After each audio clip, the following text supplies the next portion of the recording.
Hello, everybody. We are now in module 4. Can't believe it that we are halfway through the entire course. And with this module, we are going to discuss about two marketing mix variables, price and placement. Okay, so let's have a look at it. This is a set of learning objectives for the first session, which is basically about pricing mix. Okay. Before we move on further, a couple of things I'd like to highlight in terms of the key features of price. First, price is the only marketing mix variable that can generate revenue and potentially profit if our price exceeds the cost. And of course, we are required to charge higher price than the cost. If you consider the other marketing mix variables such as product, placement, and promotion, you will find that basically they are related to costs for the business. And second, price is the only marketing mix variable that is easy to adjust relatively, rather than the other marketing mix variables. So in the case of the other marketing mix variables, you need to do some development work. So you can develop the other marketing mix variables such as product, placement, or promotion. Okay. So in terms of price, we have, broadly speaking, we have two directions, whether we want to charge a price competition or price non-competition. Price competition. Hi, Ashley, how are you? Hello, can you hear me clearly?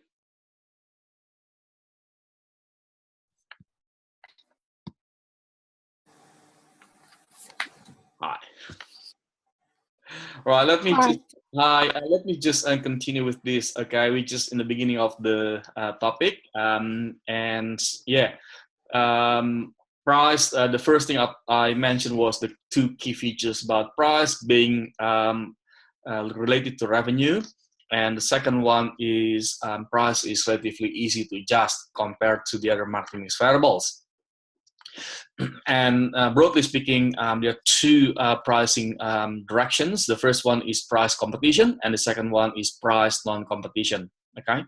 Now, what I'm planning to do tonight is to go through these two marketing mix variables, price and the other one, placement. And I try to condense the presentation. After that, we are going to discuss the group project assessment. Yeah. Right. So for price competition, normally companies charge low price. Because they want to be as competitive as they can. The benefit of this pricing strategy is basically to help the company to be more competitive and reduce the level of competition. Because if the price is not that high, new competitors, new companies wanting to join wanting to enter the market will think about it thoroughly before they push the button to enter the market. Okay.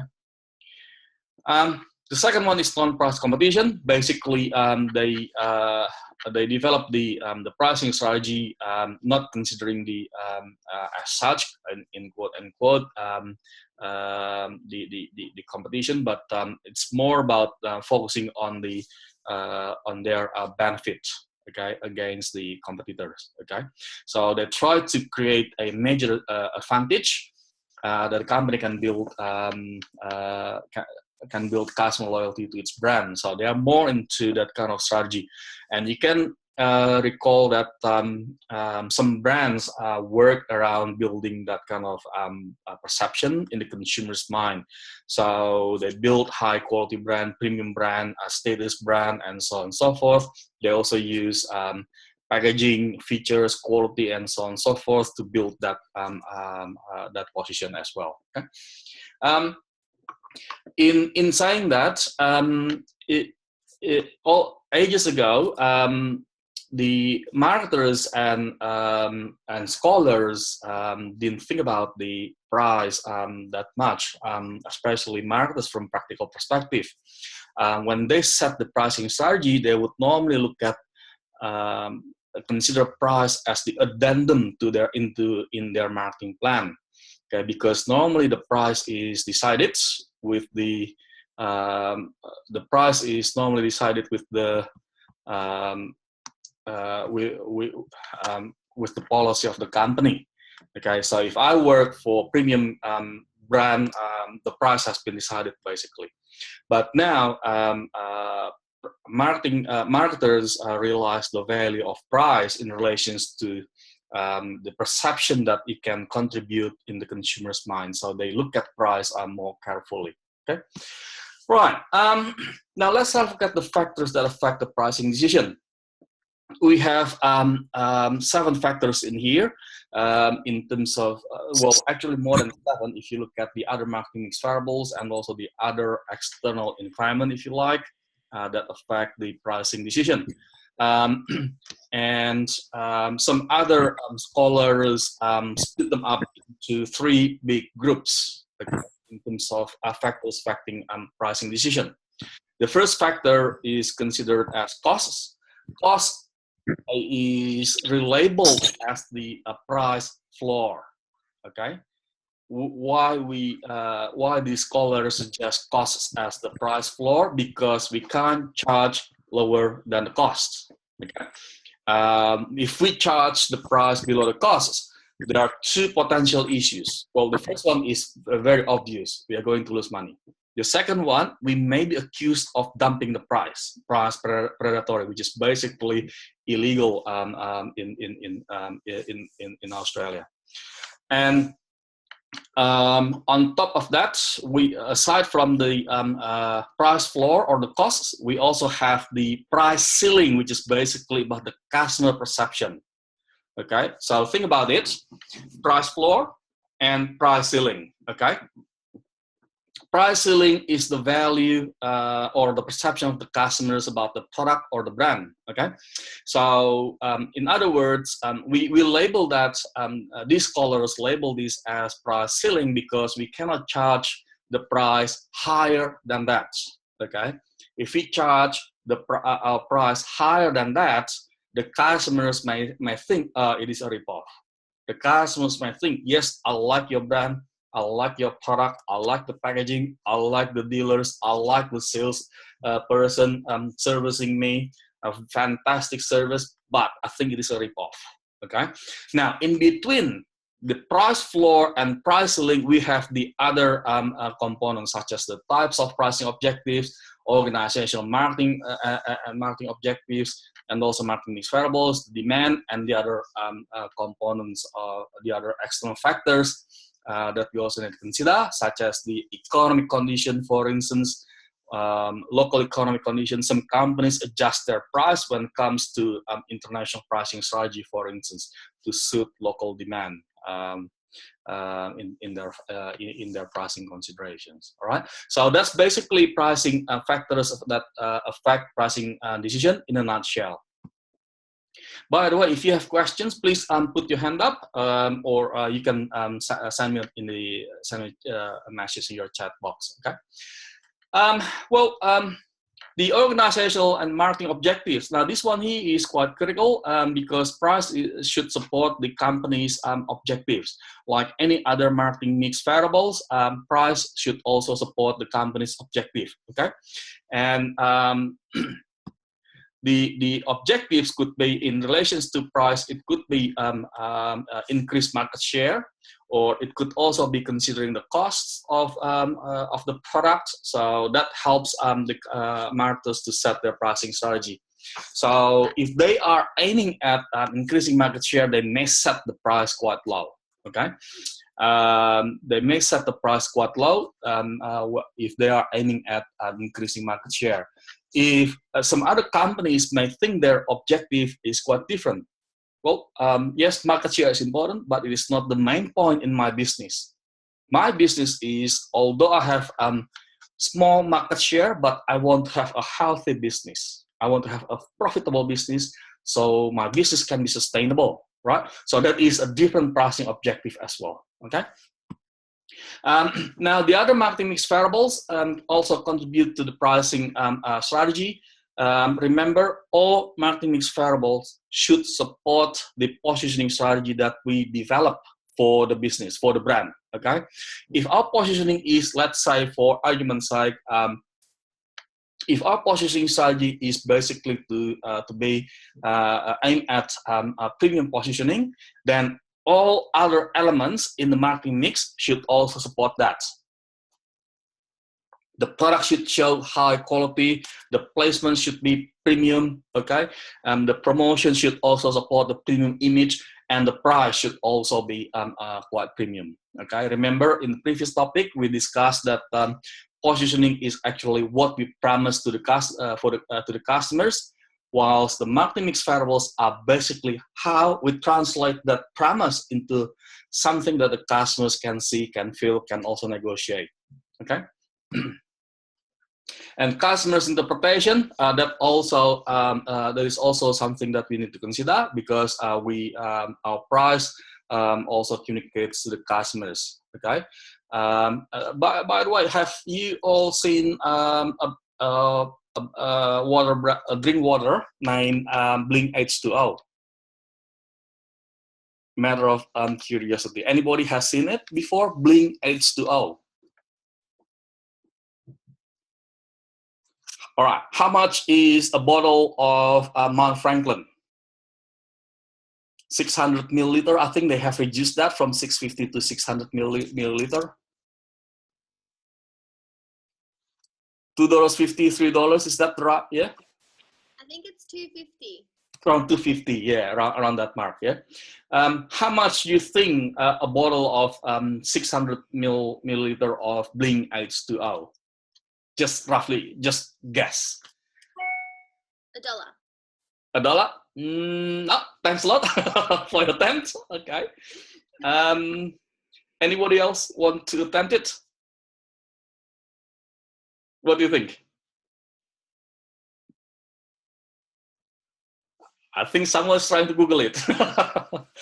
If you look at their website, you'll be able to find Blink H2O is actually a different type of drink, in quote unquote. They charge the customers $25 for 650 milliliter of water. All right. Now with that, if you go back to the marketing mix variable again, with that, they should design their product differently to Mount Franklin. They use glass bottle to package the product. They use glass bottle, and they use Swarovski's crystal. Right, the bottle design looks like a bottle of wine. So they try to give the feeling for the customers that when the customers open the bottle, it feels like opening a bottle of wine.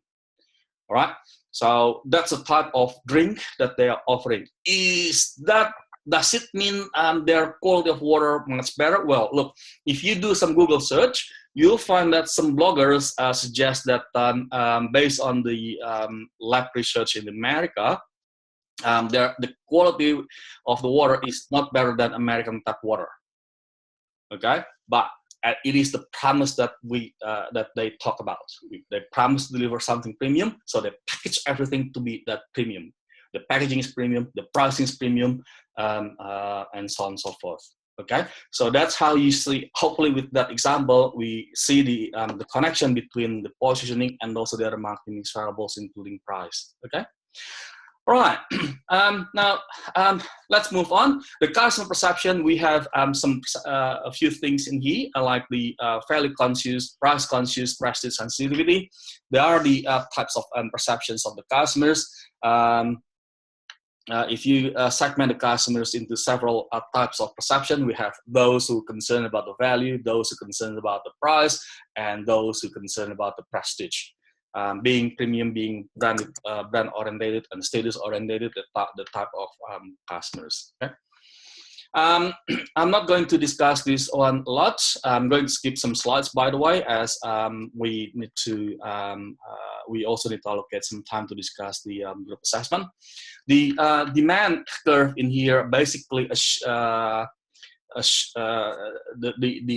the purpose of demand curves in here is to show the relationship between price and quantity.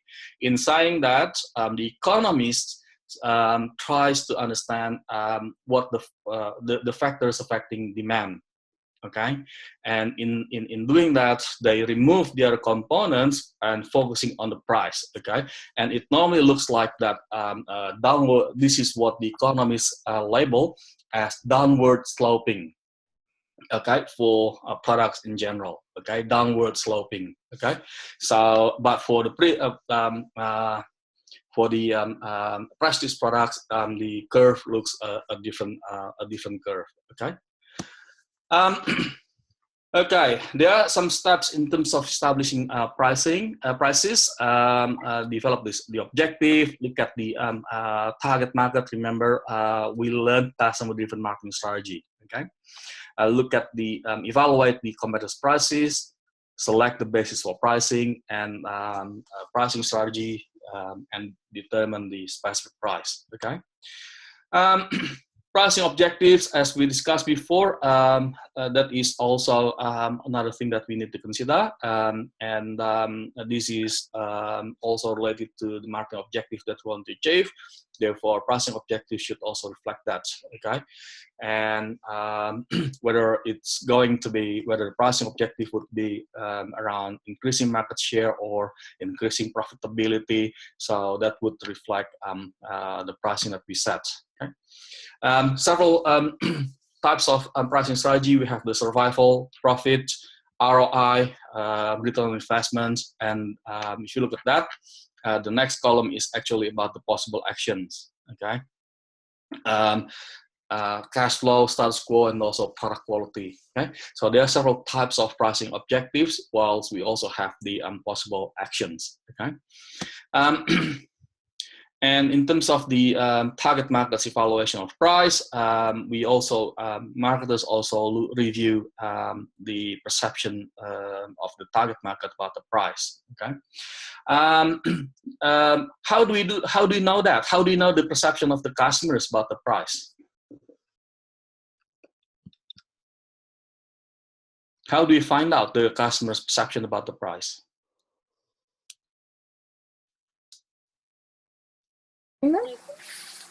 What was that?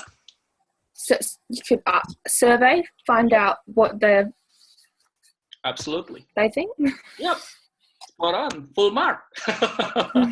Yeah, full mark. Yeah, we do survey, we do research, right?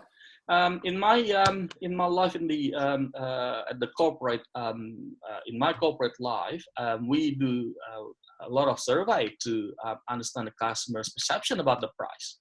Okay, when we want to launch new product, for instance, we ask, this is the product concept that we want to launch, and this is the price. What would you think? How likely would you buy this product, for instance? When we ask that, we try to find the perception as well about the value of the product. Okay. And definitely we need to refer to the competitors' prices. We live in a very competitive market. When in one of my my classes, I'm not talking about our class at Laureate University, I got a question from someone telling me, Eddie, I don't have, my product is a new product, I don't have competitors. Therefore, how should I benchmark my prices because I don't have competitors? Well, first of all, it is very likely you have competitors in today's marketing landscape. Okay, and I asked this person, if your product is not launched, would consumers have a product to satisfy their need? And the answer was positive. Yes, there are some other products to meet the customer's need.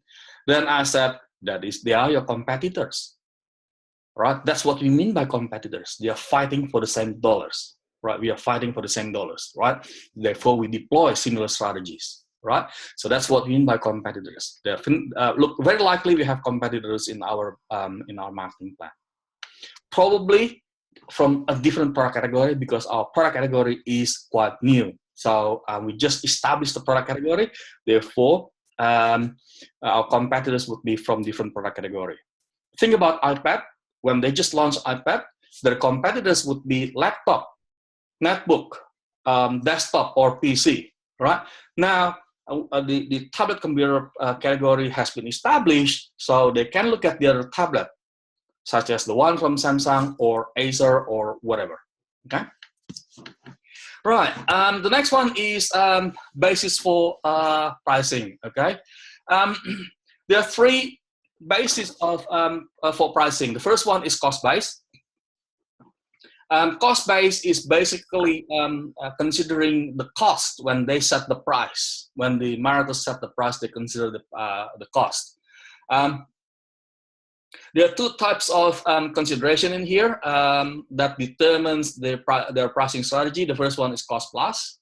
Okay, cost plus is basically adding specific dollar amount or percentage, and the next one is markup. All right, adding to the cost of the product a predetermined percentage of that cost. And the next one is value based, which is basically based on the customer's perception on the value of the product. Okay, and the last one is competition based pricing.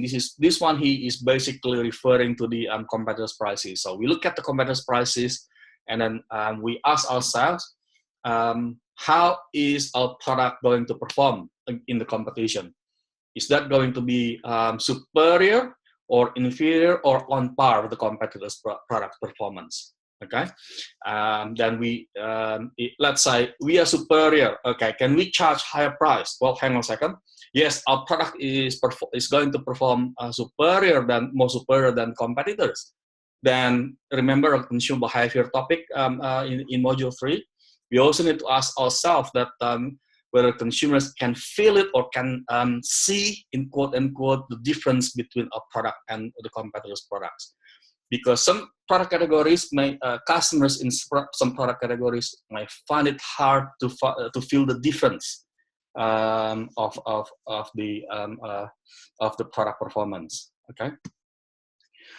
All right, selection of pricing strategy. Now we come to the selection of pricing strategy. We have several types of pricing strategies in here, and they actually reflect how easy the price can be adjusted as well. Okay, so we can accommodate to certain situations of the price of the market, so we can adjust it as well. Okay, let's have a look at them. Again, I'm not going to discuss everything. I'm just going to discuss the main ones, and after that we move on to the placement strategy. Differential pricing, we have two types of differential pricing strategy here. Negotiated pricing, which is basically the price can be established through bargaining. You may recall that some retailers are negotiable, right? We bring the catalog of their competitors. Look, Mike, it's unfair. Your competitors charge for the same article this much, right? $50 less than your pricing strategy, right?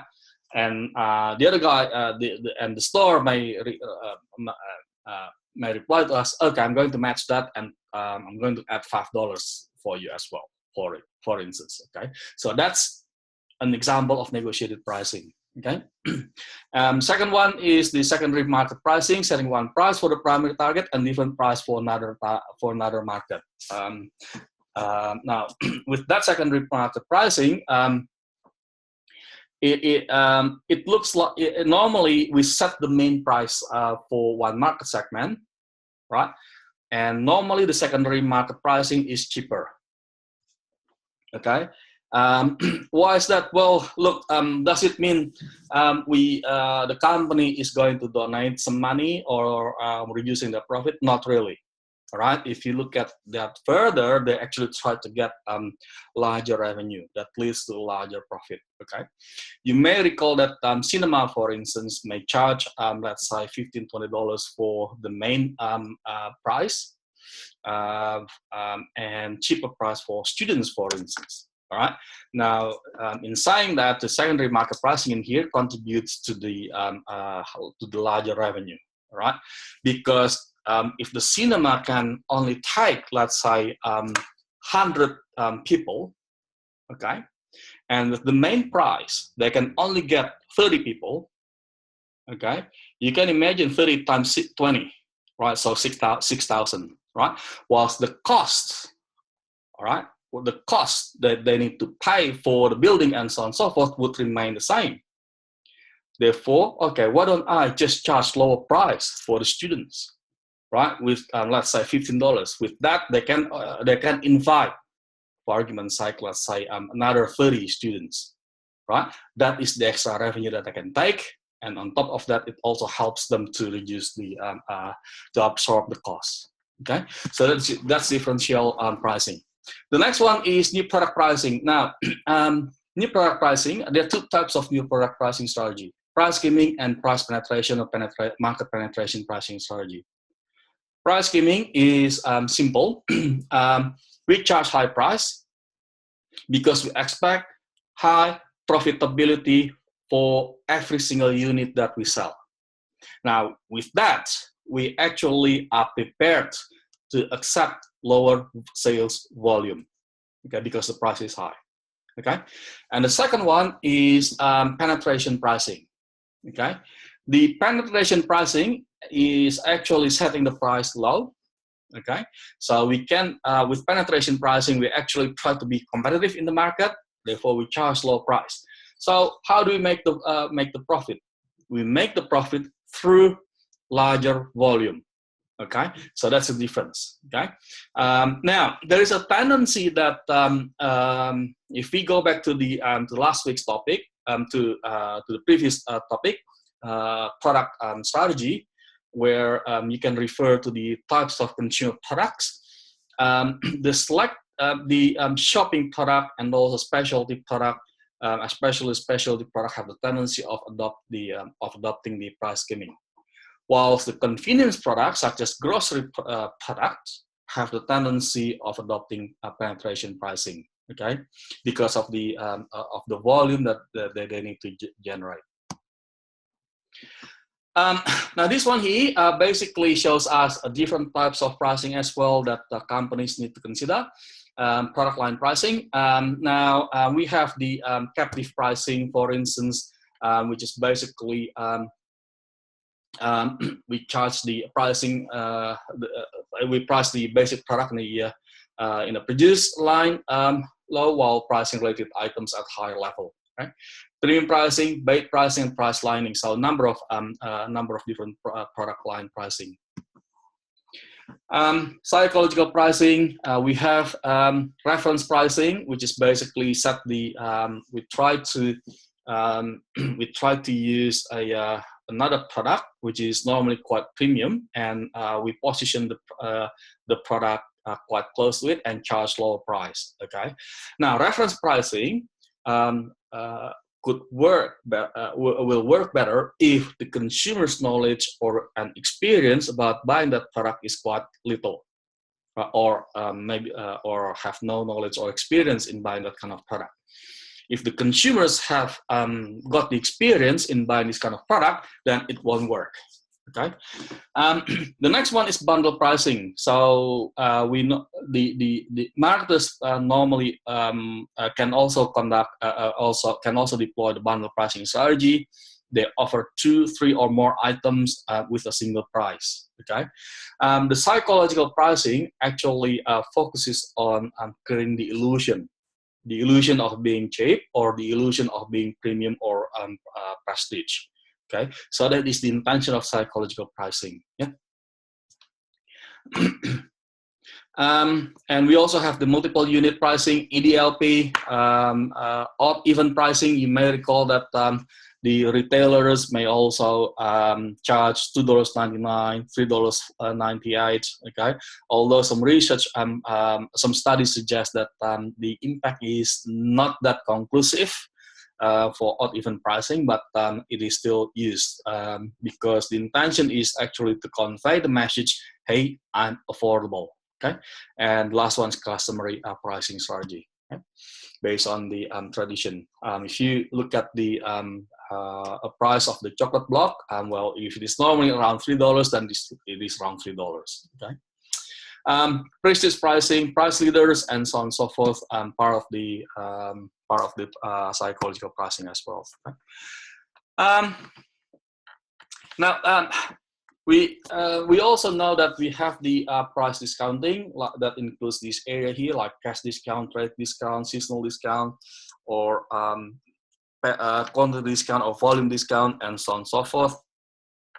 Again, that is reflecting that price is the only marketing mix variable that is easy to adjust. Okay, right. So far, any questions? Any questions for this topic before we move on to the next one, which is basically the placement, and we discuss the assessment.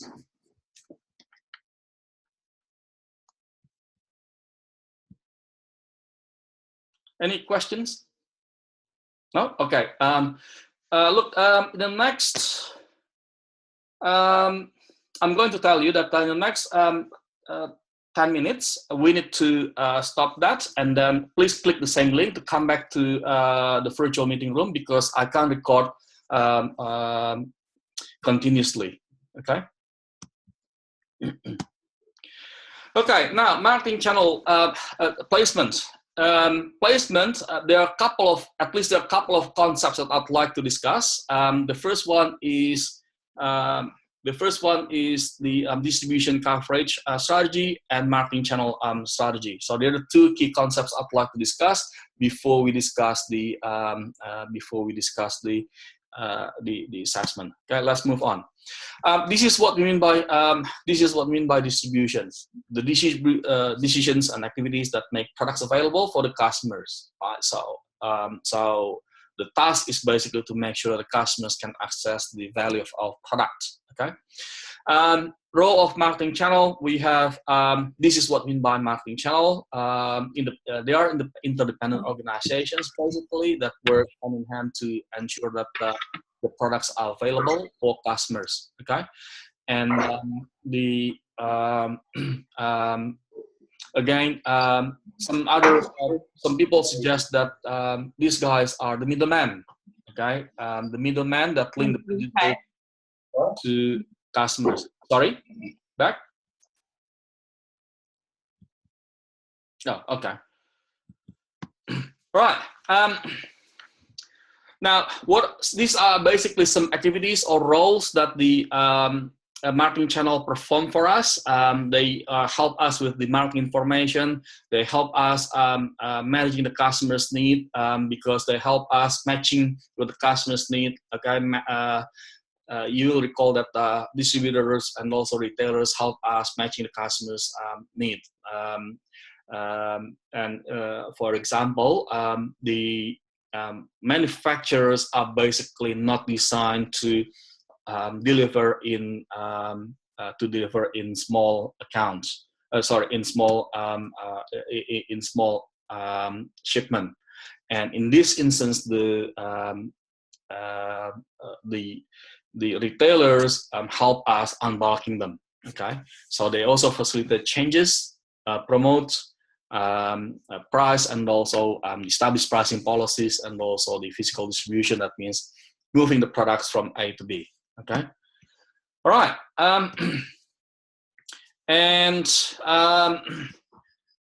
There are some other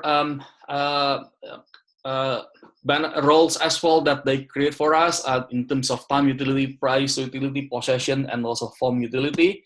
But this is one of my favorite slides actually to demonstrate marketing channel, the role of marketing channel in a nutshell. Okay, without the marketing channel, if you look at that, there are actually two types of events in here. The one on the top are basically without the marketing intermediaries or marketing channels. Okay, if you look at that, if we have 4 buyers and we have 4 producers and 4 buyers, we are expecting 16 contacts.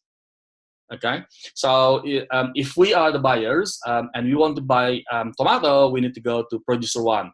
And if you want to buy cucumber, we need to go to producer B. And if you want to buy zucchini or the other types of veggies or fish, for instance, we go to different buyers, different producers, right? The same thing to the other buyers, right? And from the producer perspective, they also need to manage customers who line up, right, at their door. Okay, now that is the event if we don't have the marketing intermediary. Okay, with the marketing intermediary, if you look at that, number of contacts have been reduced. Okay, so the producers and the buyers meet at the marketing intermediaries, right? We meet at the at Woolies or Coles and the other marketing intermediaries, right? So that is the reason why marketing intermediaries business as a business has been established. Okay. In saying that, though, I would also like to highlight to you all that there is a trend that some business models start to think about reducing the role of the marketing channel. This is what we call as the marketing channel. Okay, the marketing channel. Especially services industry such as airline industry, for instance, they try to reduce the role of the travel agencies by allowing the customers, the final consumers, doing transaction with them directly through online. Okay, now that can happen through the digital technology implementation. Okay. Right, now this is an important slide that I'd like to discuss. Distribution strategies actually deals with the number of coverage. Okay, how many retailers and wholesalers that we need to cover. That is distribution strategy, right? So if the question about distribution strategy, it is actually the decision that we try to make in terms of how many wholesalers and retailers that we want to cover. Okay, there are three types of distribution strategies: intensive, selective, and exclusive. Intensive distribution strategy is adopted by companies that want to ensure that their products are available at as many wholesalers and retailers as they can.